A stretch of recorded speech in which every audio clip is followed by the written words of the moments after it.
Hello, and welcome to Startup Equity Basics. My name is Susan Morgan, and I will be talking today about some of the basic concepts of equity in a startup. First, a little background. I am a Silicon Valley attorney. I worked for a number of years in a large Silicon Valley law firm, and more recently have started up my own private practice focusing on startups. In addition, I'm an entrepreneur. I have started up and run two companies. The first company created a tax program called Macintax for the Macintosh. Second one is Equalytics, which is a software company that does private equity analysis. In addition, I am and have been an adjunct instructor and lecturer at a number of schools and organizations. I designed and developed a course on high-tech startups and taught that at Golden Gate University School of Law, and guest lectured at UC Berkeley Haas School of Business on startups to their entrepreneurship class. Okay, let's start with an overview of equity. What is equity? Equity is a way to represent the ownership in an entity and the owners.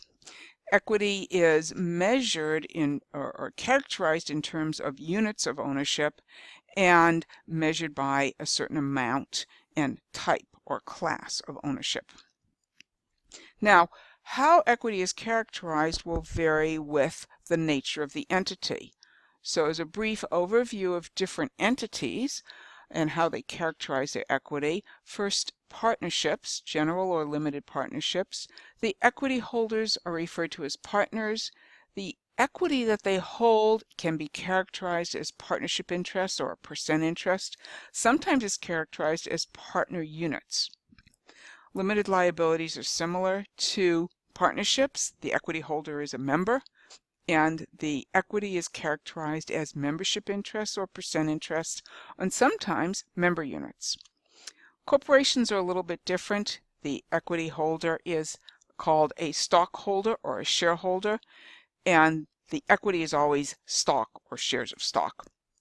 Now, a little bit about nomenclature. The terms stockholder and shareholder, we're going to use those interchangeably in this course. There is not really a distinction between them. It's just a matter of nomenclature.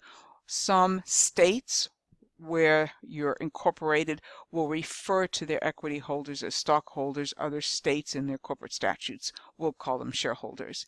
For the rest of this presentation, the equity we're going to focus on is corporations. Most startups, and particularly high-tech startups, are going to form as corporations.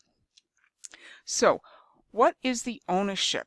Who are the owners of the corporation and how are they characterized? The owners in a corporation are the stockholders. Those are the equity holders. But what does it buy you? What do you get if you own stock? What does it give you? Well, the first thing it gives you is the right to receive a distribution if the corporation is sold, acquired, or dissolved or liquidated. We refer to all of these exit events as a liquidation. And the holders of the stock will have a right to receive the proceeds that are obtained in that sale or liquidation. But the stockholders come after creditors. So creditors of the company first have to be paid off.